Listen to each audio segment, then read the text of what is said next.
Bonjour à tous, soyez les bienvenus, c'est le journal de l'Afrique. À la une ce soir, la Côte d'Ivoire lance un plan massif de lutte contre le coronavirus. Mesures sanitaires, sociales mais aussi économiques. 1,7 milliard de francs CFA vont être investis. Nous en parlerons avec le ministre de l'économie et des finances, Adama Coulibaly, en duplex depuis Abidjan. Le Sénégal et le monde du foot pleurent la disparition de Pape Diouf, victime du Covid-19. L'ancien président de l'Olympique de Marseille s'est éteint mardi. De nombreux hommages lui ont été rendus, notamment à Dakar. Et puis elle avait été enlevée au Mali en décembre 2016. Sophie Petronin serait encore en vie. Son fils a pu obtenir une preuve de vie datant de début mars. Vous pourrez entendre le témoignage du fils de l'otage française dans ce journal.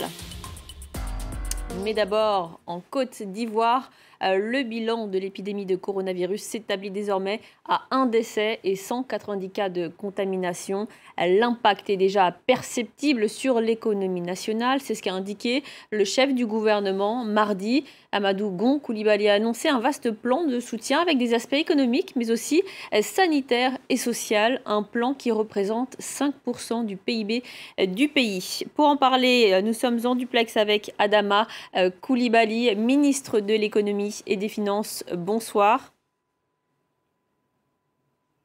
Bonsoir madame. Monsieur le ministre, sur l'aspect sanitaire d'abord, le pays parvient-il à faire face à l'afflux de malades ? Écoutez, le signal que vous avez donné tout à l'heure en termes de bilan, effectivement, il y a 190 cas de contamination, 9 guérisons, ça il faut le dire aussi, et puis un décès. La guérison montre effectivement qu'il y a une prise en charge importante au niveau national. Est-ce que nous arrivons à faire face? Je dois vous dire effectivement que nous avons bâti sous l'égide de M. le Premier ministre un plan de riposte sanitaire de 95,88 milliards de francs CFA. Ce plan est mis en œuvre. Au jour d'aujourd'hui, nous pouvons vous dire que les sites d'accueil des malades, des personnes contaminées sont en cours d'extension. On peut vous dire également que les stocks de médicaments pour la prise en charge des malades éventuels sont également constitués. On peut vous ajouter que tout ce qui concerne les prélèvements en termes de capacité, les capacités ont été renforcées. Donc je peux vous dire aujourd'hui que la Côte d'Ivoire est en train de s'apprêter pour faire face à cette pandémie qui n'épargne aucun pays au monde. Vous avez passé des commandes de matériel de protection. Disposez-vous de stocks suffisants pour le personnel soignant en attendant la livraison de ces commandes ? Oui, il y a des stocks qui sont constitués, il y a des stocks qui sont en commande. Nous attendons effectivement de pouvoir compléter ce qui est disponible au niveau local. Sur le plan économique, Monsieur le ministre, comment allez-vous aider les ménages les plus touchés par cette épidémie ? Bon, dans son intervention hier, Monsieur le Premier ministre a indiqué très clairement que l'une des cibles que nous avons, c'est effectivement les personnes les plus vulnérables. À cet égard, il y a 170 milliards de francs CFA qui ont été dégagés pour apporter une assistance à cette catégorie de personnes. Il y a également que nous avons prévu dans le plan de réponse économique et sociale une enveloppe de 100 milliards de francs CFA au bénéfice du secteur informel. Comme vous savez, nos économies en Côte d'Ivoire, comme dans beaucoup de pays au niveau du continent, nos économies connaissent un secteur informel assez important. Donc il s'agit de faire en sorte qu'effectivement les personnes travaillant de ce secteur ne soient pas touchées fondamentalement par l'impact de cette pandémie. Ça veut dire des factures suspendues, des prises en charge par l'État ? Voilà, c'est ce que j'allais ajouter pour dire que les personnes vulnérables seront également touchées par le programme à travers la prise en charge par l'État de leurs factures d'eau et d'électricité. Donc pendant 3 mois, ces personnes ne verront pas de factures à leur porte à être payées.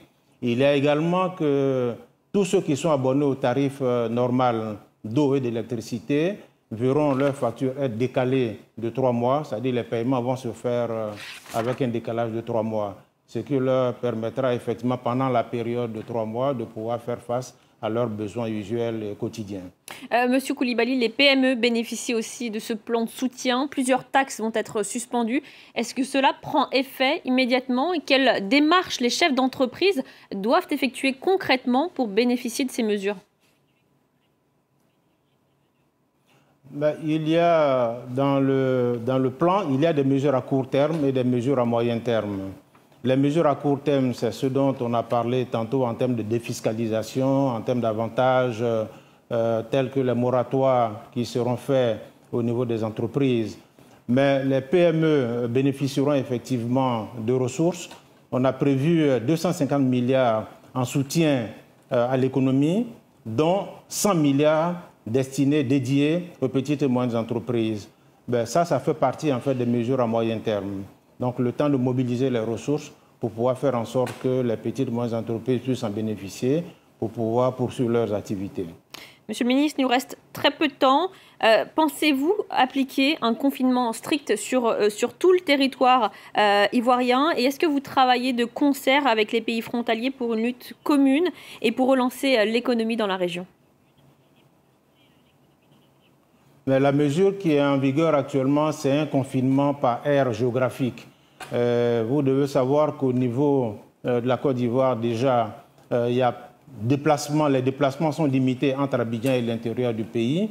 Donc Abidjan, la zone d'Abidjan aujourd'hui est une zone un peu isolée pour éviter justement que la contamination puisse aller à l'intérieur du pays. Mais c'est sûr que la situation sera réévaluée avec le temps pour voir s'il est nécessaire d'aller vers un confinement global et total. Mais ça dépendra en fait de l'évaluation qui sera faite au cours des prochaines semaines. Merci Adama Coulibaly, ministre de l'économie et des finances de Côte d'Ivoire.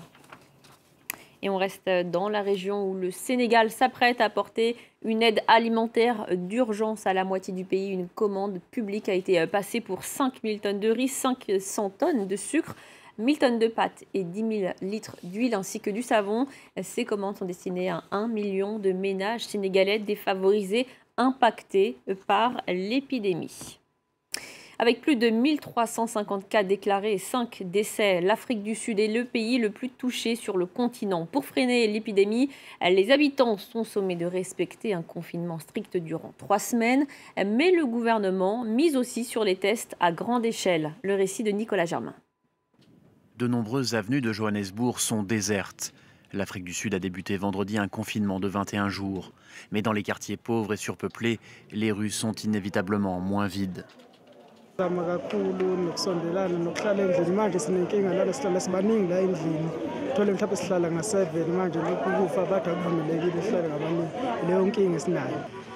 Mercredi, les autorités ont désinfecté certains quartiers de Johannesburg et notamment des piles de déchets, mais les habitants ne sont guère rassurés.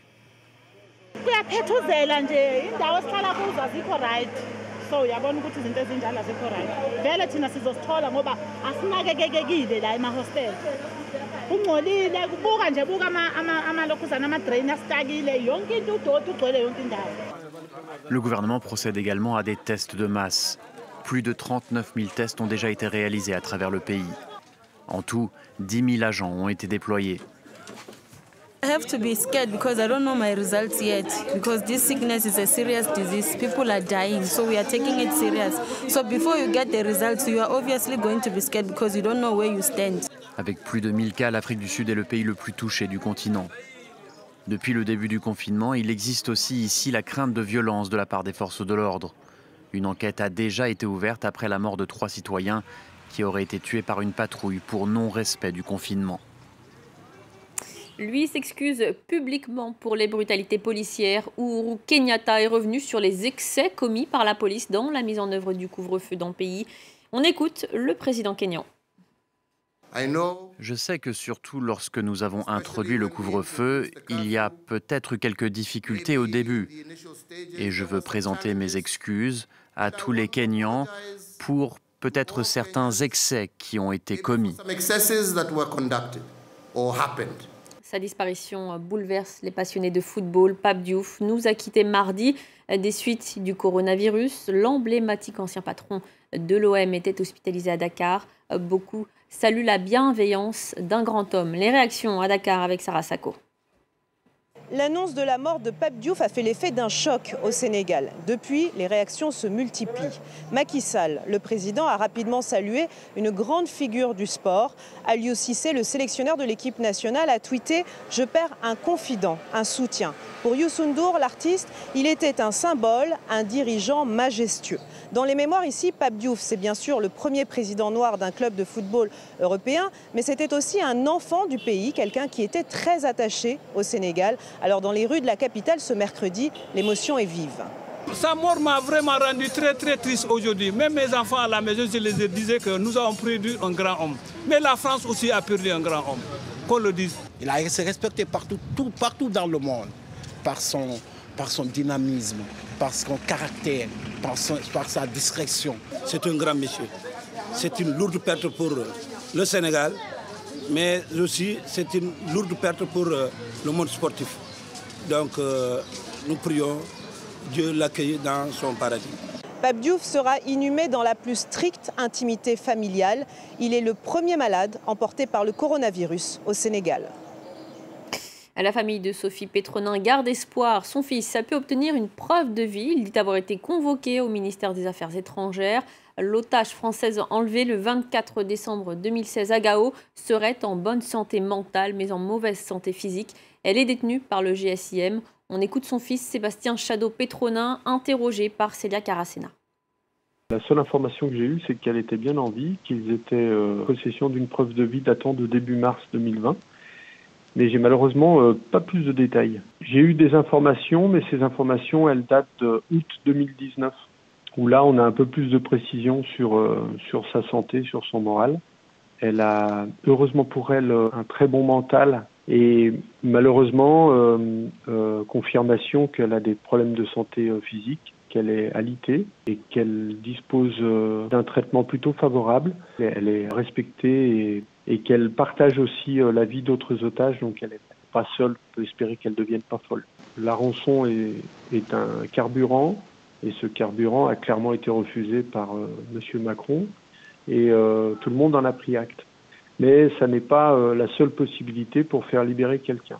Si ma mère devait quitter ce monde, on le saurait très vite. Les gens qui la détiennent, dans leur mode opératoire, ont montré que ce ne sont pas des informations qu'ils gardent pour eux. Ce qui me préoccupe, c'est qu'il y a eu au début de ce mois une libération de 2 otages, Edith et Lucas, et évidemment un partage de joie et de tristesse. Les profils d'otages d'Edith et Lucas n'étaient pas aussi favorables que celui de ma mère. Elle est âgée, c'est une femme, elle est malade, détenue depuis plus longtemps. Si aujourd'hui elle n'a pas retrouvé sa liberté, c'est que manifestement il y a un problème. Et je blâme personne, c'est juste un constat, ça me peine. Moi j'ai aucune garantie, j'aime ma mère profondément parce que je lui dois la vie. Et tant qu'elle vivra, j'essaierai d'être à ses côtés et j'essaierai de l'aider. Et c'est la fin de cette édition. Merci de votre fidélité. Merci aux équipes en régie et à l'édition qui ont permis la réalisation de ce journal. Restez avec nous, l'information continue.